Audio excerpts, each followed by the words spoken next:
मरि गेलो खेनाइ पिनाइ बनबैत बनबैत मोन नहीं लगे छै कहै छियै। हेलो माँ फूलकुमारी ठीक छै? गोर लागै छियौ की ठीक रहब, हम आबि रहल छी। खूब सोहागवती पुत्रवती रहे। कतऽ? तोरा लग और कतऽ? जा की भेलौ से? किछ नहीं, पेरा गेलहुँ हम एतऽ भोर साँझ दुपहर जखन तखन खाली खेनाइ खाली सेवा बाड़ी। हम तंग भऽ गेलहुँ। हम आबि रहल छी सबटा मोटा चोटा बनि कऽ, आब हम ओतै रहब। गै फूलकुमारी गे, एकटा बियाहल बेटीके असल घर ससुरे होइ छै। नैहर 4 दिन बियाह भेलाके बाद नीक लगै छै आ एबाको जेबाक चाही। कहबी छै बाबा के बखारी धिया के उपास। बाबा के कतबो बखारी पर बखारी रहन, धिया के बियाह भेला के बाद वह अपन जे कोन खुदी सासुर में जुड़े उहे खा कर रह पड़े छै। एतका धन संपत्ति तो तोरा कोन लोभ? एतका धन संपत्ति तो बाबा वाला आ भैया के हेतौ। अच्छा ओतऽ जे संपत्ति सब छै सबटा भैया के छियै ने, हमर किछु नहीं छै ओतऽ। हाँ गे फूलकुमारी, एतऽ जे जथा बिगहा छै सब भैये के भेलै।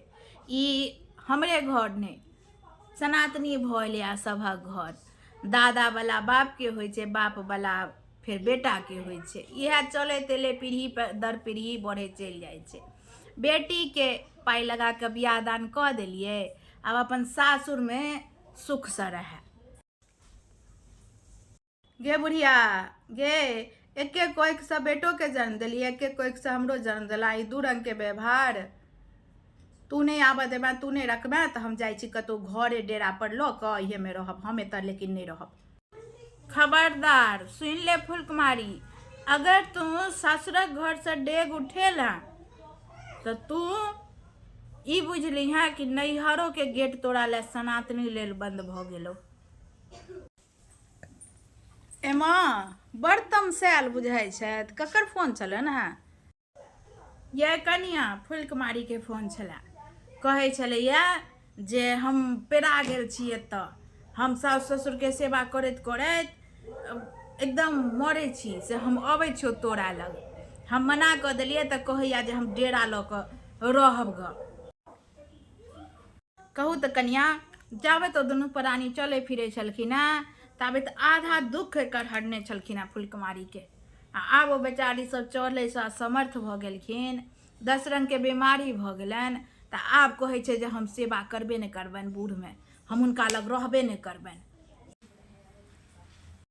पता नहीं आइ के बेटा पुतोह के केहन बुद्ध भऽ गेलैया। सास ससुर के प्रॉपर्टी चाहिए, गहना चाहिए, रखलावा पाई कौड़ी चाहिए, लेकिन सास ससुर जखन बूढ़ हेथिन तो सास ससुर के सेवा में हिस्सेदारी नहीं चाहिए ककरो। हम कह दिलिया कि घर में रह आ सास ससुर के सेवा कर। अगर घर छोड़ कर तू गेला कतौ डेरा लऽ कऽ रहेला तो तोरा नैहरको गेट सनातनी लेल बंद भ जेतौ। एमा ओ हिनकर बेटी छथिन। ऐ कनिया बेटी छै तऽ की छै, ओकरा हम गलत शिक्षा देबै? पुतोह छै आ सास ससुर जे असमर्थ भऽ गेलखिन हैं तो ओ सेवा करते नहीं, पुतोहक धर्म निभेते नहीं, जिम्मेवारी निभेते नहीं। ओकरा हम सलाह दिए जे सास ससुर ओछाइन देने छो आ तू मोटरी चोटा बांध ले आ घर छोड़ के चल जो, इहे सलाह देबै हम? हमरा से हरगिज नहीं हैत। पुतोह छै, पुतोह के कर्तव्य छै बूढ़ सास ससुर के सेवा केनाइ। कह देलिया अगर सास ससुर के सेवा नहीं केला, घर में नहीं रहला, कतौ निकलना घर से तो तोरा नैहरक से मोह माया त्याग दिहे। नैहरक गेट सनातनी लेल बंद भ जेतौ। एमा एकटा बात कहियन हिनका, ई अपन बेटी के बहुत निक शिक्षा देलखिन है। हिनका एहन माँ एहि दुनिया में एखन बहुत कम भेटे छथिन। एखनका माँ सबके देखे छियन अपन बेटी के मुँह में आबि कऽ अपन बेटिए के घर हर तरहे बर्बाद कऽ दै छथिन। हम ओहि माँ में से नहीं छी कनिया, ओहि में से हम नहीं छी।